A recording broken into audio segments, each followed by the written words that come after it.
어, 조금 만만치 않은 주제인데 이거를 어, 좀 짧고 간단하게 할 수 있을지 모르겠네요.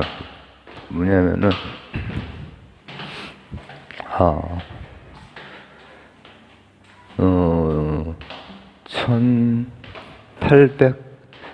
1860년대부터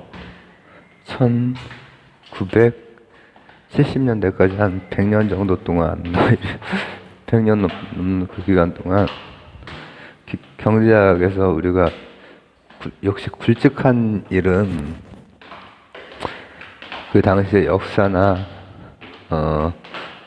경제 상황, 또 산업의 상황, 또 전쟁들 이걸 통해서 많이 배웠던 케인즈, 그 다음에 신자유주의, 알죠? 저 자유주의, 저희가 지금 통화주의를 얘기하고 싶은 거거든요. 그거를 한번 보려고 하는 거죠. 근데 그거 보려면은 왜 1860년까지 가? 1930년으로 가야지. 왜 글로 갔느냐? 그때가 바로 미국으로 패권이 넘어오던 시기예요, 실질적으로.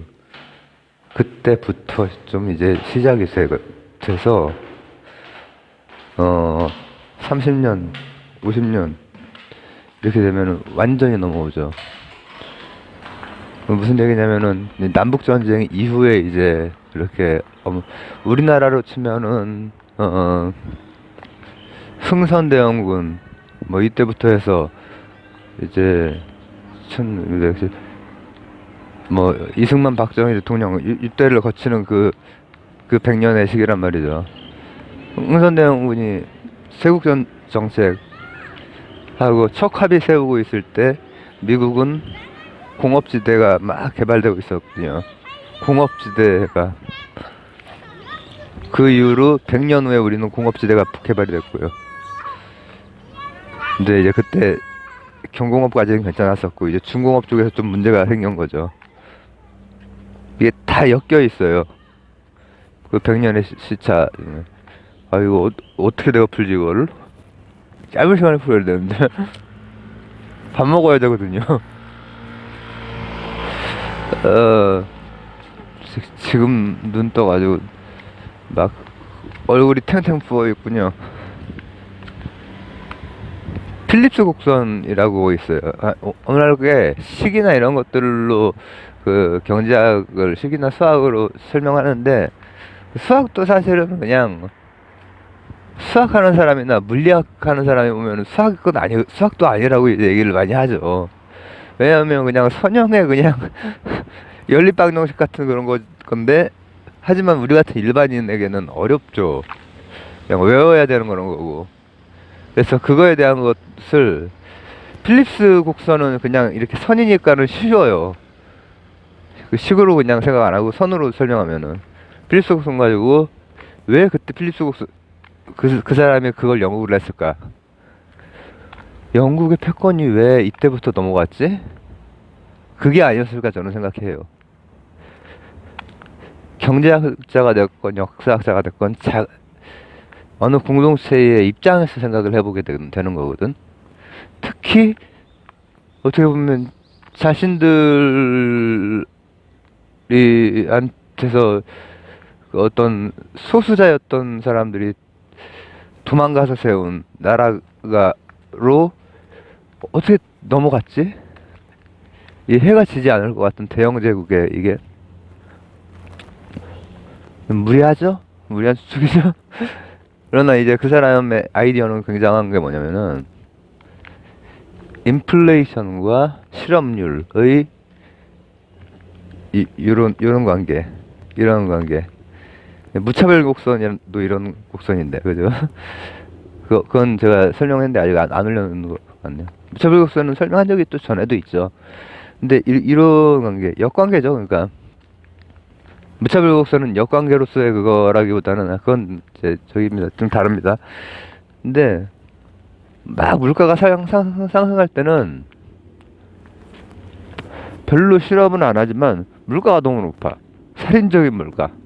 그러나 물가가 떨어질 때는 실업률이 높아요. 왜냐면 경기 침체가 많으니까. 이게 그냥 일반적으로는 그게 이제 대략적으로 맞죠. 거시경제적으로. 이제 거시경제, 미시경제 이런 것도 미시경제에서 이 변수가 되게 많은데 대략으로 퉁쳐가지고 하는 게 거시경제고 이 변수들 중에서 아주 그 단일한 변수 하나가 큰 영향을 주는 베트남 전쟁이라든지 오일 쇼크 이런 것들이 있단 말이죠. 실제로 이제 그게 그 제가 오늘 얘기하는 거에 그 핵심 변수예요.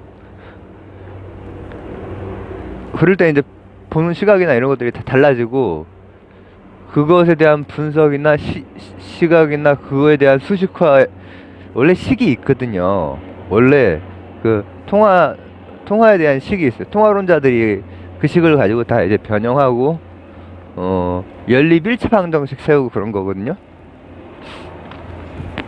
폄훼하는 게 아닙니다. 우리가 지금 얘기하려고 하는 게 엄청나게 복잡한 건 아니라는 거죠. 쉽게 제가 설명할 거라는 거죠. 근데 그 곡선으로 그 관계를 이제 알아낸 거야. 영국이 처음 그렇게 하고 1860년대가 되니까는 이미 유럽이나 미국까지 다 산업혁명이 2차 산업혁명이라고 하죠. 그게 퍼지는데 이제는 패권이 넘어가네요. 왜 그러지? 프랑스가 기술력이 좋았지만 패권이 영국으로 넘어갔던 것처럼 영국도 벙찌는 상태가 됐을 때 그 연구를 했고 그러나 주기적인 대공황은 멜소스나 마르크스의 예측처럼 계속 주기적인 공황은 그러다 대공황도 오는 거야. 여태 케인즈가 생각한 것은 뭐냐면은 맞다. 필립스의 이 곡선은 맞는데 이 곡선에서 우리가 인위적으로 이 곡선을 실업률을 낮추면서 물가를 올리나 이런 댐을 짓는다든지 아니면 삽질을 한 다음에 덮는다든지 어떤 방법도 좋은데 그거를 해서 총 수요를 증가시켜주면 된다. 인플레이션 시대도 인플레이션가 그러니까 이게 뭐냐면은 인플레이션과 실업률의 관계인데 총수요 관리 정책을 하면 된다. 다른 제가 뭐 단순하다고 했지만은 저한테도 단순하지 않아요. 그거 볼 때마다 짜증나고 막 어려워요. 우리에게 복잡한 거는 좀 빠지고 하면은 총수요를 관리하면 된다. 공공 뭐 건설 사업 같은 거라든지 그게 이제 케인즈주의잖아요. 그런 게 이제 또 이제 기본적으로 정책적으로 쓰이죠. 사실은 현대로면은 그것과 통화주의자들 그 지금 이제 뭐 신자유주의까지 오지만은 그런 것들에 다 저 뭐라고 하면 좋을까? 복합이죠. 그렇게 하니까는 정말로 그 통계 자료 같은 걸 지금도 다 볼 수가 있잖아요. 그때 당시의 통계 자료. 실제로 실업률이 낮아지고 그리고 인플레이션은 되는데 그래도 이제 그 시기마다 조금씩 다르지만은 조금 경제가 나아져. 나가 또 안 되기도 하고 막 그러니까 통화주의 쪽에서는 그거 아니다 그 얘기도 계속 많이 했지만은 그러다가 언제 그냥 그 결정적이었냐면은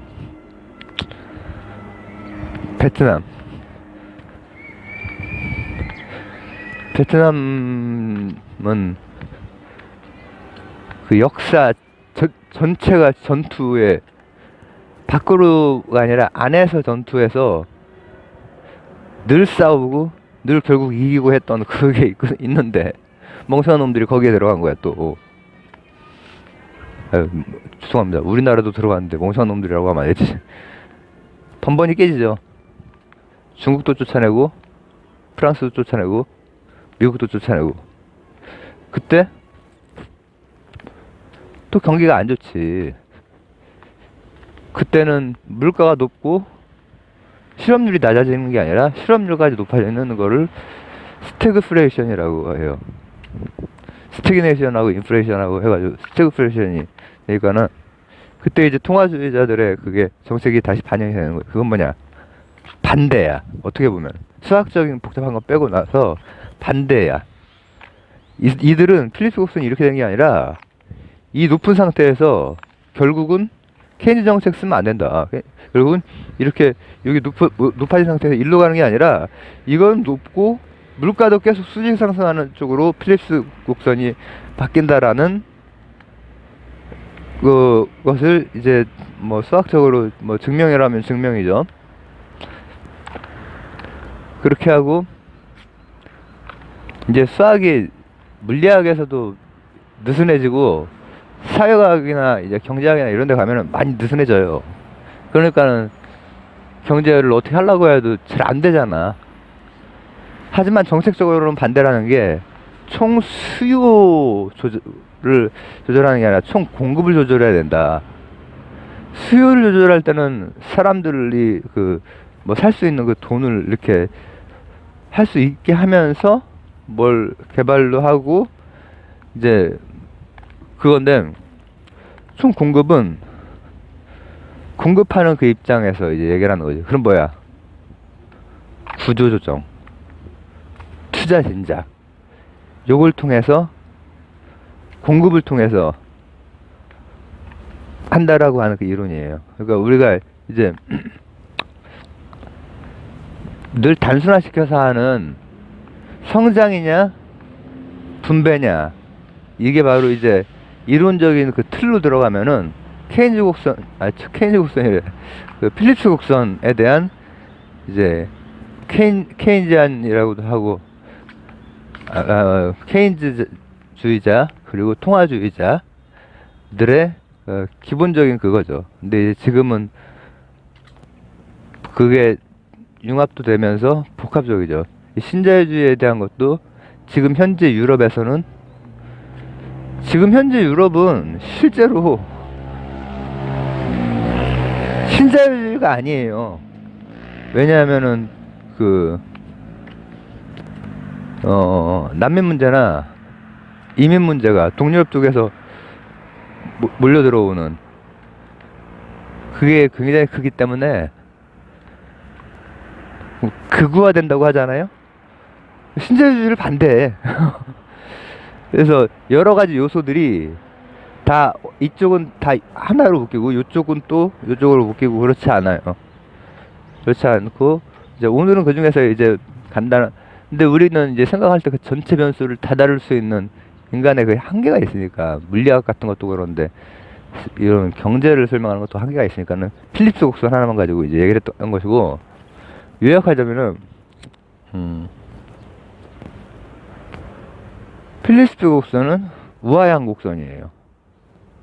근데 그것은 경제 그 활성도는 인플레이션이랑 관련이 있고, 그리고 또 이 실업률이랑도 관련이 있는데, 경제가 막 화랑일 때는 인플레이션은 올라가지만은 실업률은 별로 없어. 나 인플레이션이 살인적이 돼버리지. 근데 침체가 되면은 그러나 이제 인플레이션이 떨어질 때는 이쪽으로 가시면 돼요. 그러면은 실업률이 쫙 올라가는 거야. 그게 일단 필립스 곡선이고, 그 배경이 되는 영국의 시대적 배경을 제가 이제 말씀드렸던 것이고, 그러나 미국의 패권이 왔어도 미국도 역시 대공을 피해갈 수 없었고, 그때 케인즈는 간단하게 요약하면 총수요에 대해서 관리를 해나가야 된다. 정부가 조금 그걸 해줘야 되는 거거든. 70년대가 됐을 때 그 앞뒤로 베트남전이라든지 오일 쇼크가 되면서 스태그플레이션이라는 게 오고, 그때 아니다, 총 공급 정책을 써야 된다. 이건 정부가 손을 떼라는 얘기예요. 구조를 한다. 기업이 구조 조정하고, 그리고 투자에 대한 걸 스스로 찾고. 근데 이제 그런 것들이 이론이지, 이론. 왜냐하면은 현실에 딱 들어맞지가 않고, 현실이라고 하는 건 과학에서도 변수가 사실은 우리가 살고 있는 현실의 변수는 무한대잖아요. 순간순간. 무한대. 그래서 지금 빅데이터 처리하고 막 이런 것들이 엄청난 센서들을 가지고 클라우드에서 처리를 하듯이 그렇게 처리를 해야 되는데, 경제학으로는 뭐 그렇게 하기가 되게 힘든 거야. 여러 가지 방정식을 세워보지만은, 방정식 편향도 해보고, 어쨌든 간에 그 총 공급 정책을 써야 된다고 하는 게 통화주의에 대한 기본적인 틀이고, 지금은 그런 것들이 왔다 갔다 하면서 혼합되고, 그리고 현재 상황은 이념적인 것들 이상으로 각국의 경제 상황에 따라서 유럽의 지금 모습들이 그렇게 달라진 것도 원래 이념적으로는 다 받아들여야지, 그죠? 근데 그렇지가 않고 우리나라의 상황도 마찬가지죠. 이념적으로 이제 그런 것에 대해서 보편 이념을 중요하긴 하지만 현실적인 것에 맞춰서 해야 된단 말이죠. 그러니까는 우리가 보통 진보 보수라고 할 때 보수 쪽에서는 그 PC주의, political correctness, 그거에 대해서 이제 굉장히 저기를 하고, 그리고 또 진보 쪽에서는 아니다, 이런 거 다 그 보편성에 맞게 다 이렇게 해야 된다라고 이렇게 하는데, 거기에서 어떤 조절을 해 나가느냐, 이런 것들이 이제 정치라고 하는 영역의 문제인 거죠, 사실. 그리고 이제 제가 생각할 때는 공동체의 그 입장에서 볼 때는 일단은 그 보편성을 잃으면 안 돼요. 기본적인 가치적인 보편성을 잃으면 안 되지만, 공동체를 보호해 가면서 해야 되는 그런 문제가 있기 때문에 지금은 이제 경제학도 굉장히 복잡해지는 거죠, 점점. 얘가 뒷부분에 길어졌는데 중간에 문자 하나 와가지고 끊겨가지고 다시 사실 한 건데, 연결해서 올리겠습니다. 감사합니다.